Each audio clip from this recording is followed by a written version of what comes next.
Alright, hey YouTube, what's going on? I'm here with a 4th place Yangzing Regional deck profile. What was your finishing record? X1. X1? That's pretty good. Do you know what your matchups were? Yeah, I can go through them. I played Ritual Beasts in round 1. It's kind of a tricky one. I played 3 Necros, 2 Quills, I believe. Zombies. My one loss was this crazy zombie deck.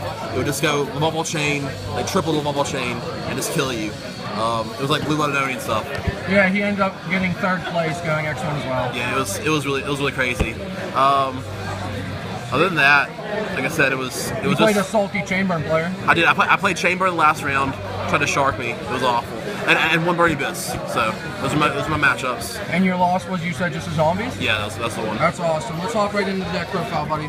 All right, so yeah, we got Yangzings right here. Basically, just floodgate the deck. So I got 3 Suwani, the fire one, 1 Glow Up Bulb, 3 Chi Win, right there, the level 1 tuner. Got 3 Jiaotu, level 2 tuner, Big C. I'll get all the monsters out, and then I'll let you know what they're for. 3 Beyond, 1 Thunder King. So, Suwani and Beyond, like in this format, like with Necros, if they're not a really skilled Necros player, they'll just end up, they'll keep digging and like drawing through the deck, but they won't really make any actual pushes a lot of times. And these guys can just apply pressure when they see their board open with like a Manju, or like just a Manju and a Unit 4, I guess, whatever his name is, the 23. You can apply pressure with these dudes. And this guy right here, he can just straight win you the game against Burning Abyss, so you can use this effect and ditch 2 Yangzing cards and make a Yahtzee who's immune to battle and traps, and they're only out to, and he's untargetable, so they're only out to his Regeki. But yeah, it's pretty good. Gub, he allows you some really good plays when you're top decking.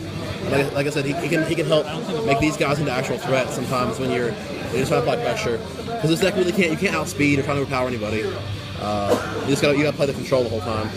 But you got 3 of the Yangzing Path. This is Avarice. Turn 3 Yangzings, draw 2. Use Space Typhoon for the Quills and clearing Vanities. Just some board wipes. These cards are just too good not to be playing. Snatch Shield just creates huge tempo swings, and you can just kill Quills a lot of times with it. Soul Charge, like I said, you can make some ridiculous plays off that. Honestly, should probably be banned. But so besides that, the MSTs. I'm not sure 3 is optimal. I think 2 in the main is the right way to go. But it really sucks losing to Vanities. Yeah. And yeah. But for trap lineup, this is where the deck really shines. I got 3 Skill Drains, 2 Mistake, 2 Mind Crush, 3 Vanities, and then 3 Yangzing Creation. Yeah. So this is like this tutors out any of your Yangzings and helps all your dudes float. So you can actually try and make some pushes without overextending too hard. Mistake was amazing all day. I really wish I could have had 3. I couldn't get it thrown in time for the tournament to start. Mind Crush was really good. Like a buddy of mine convinced me to play 2 in the main. It was so good all day. I probably would have played 3, but it's subpar against like Burning Abyss and like Shadows and stuff. But it really wrecks on knockoffs. It's pretty good against Quills too. So yeah, that's the main deck. Really, it was just floodgates the deck. I mean, Yangzings all float. They can provide pressure on their own. While your opponent isn't allowed to play Yu-Gi-Oh, you can just go old school on them and beat down. So that's what we did there. But onto the extra inside, I guess. So side, what side or extra first? It doesn't matter. Okay. For extra, we got 2 4s. Herald of Arclight is really amazing because this dude can. I mean, obviously there's the neck off its role there, but he's Solemn Judgment. He stands the ability to stop summons, so he's really good for creating blocks. Like you can protect your floodgates. This dude here you can use him when you're stuck with dudes with 0 attack. Actually make a beater, and he can clear through back row. So if it's like any kind of fair deck like Telemites or something like that, where they have to use their back row to try and kill you, he's so good.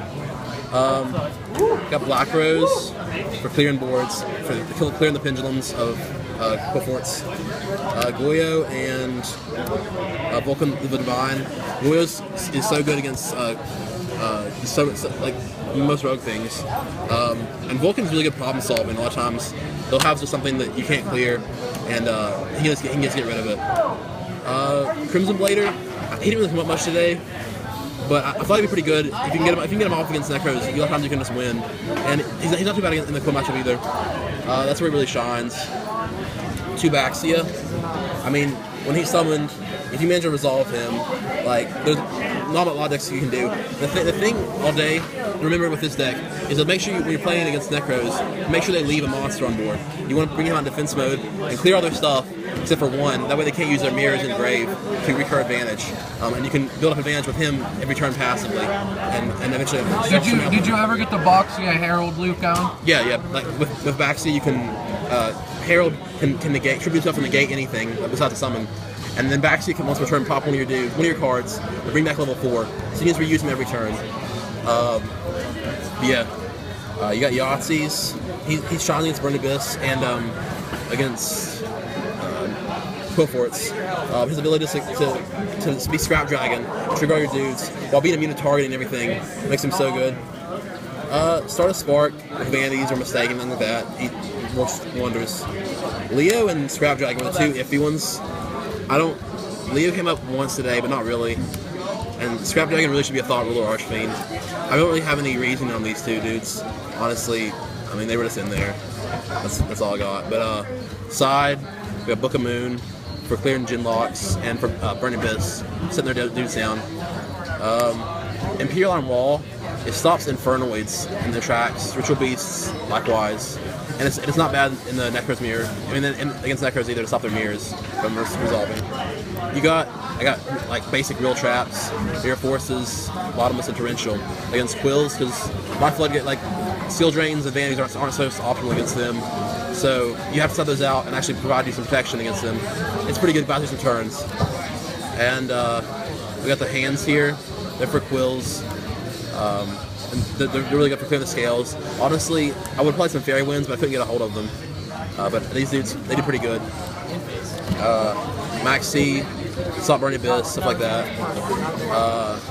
And Mind Crush, third one, just for matches where it's relevant. It works really good. But overall, it was pretty fun. I've come to look on top of the Yang Zings before, but just bad tie breaks and stuff kept me out of it before. But if you wanted a good deck for floodgating, this is it. The monsters float indefinitely. As long as you keep them from playing unfair cards, you're golden. But yeah. That's about it, guys. Thanks for the deck profile, buddy. Congratulations on regional top. And thanks for watching, everybody. All right.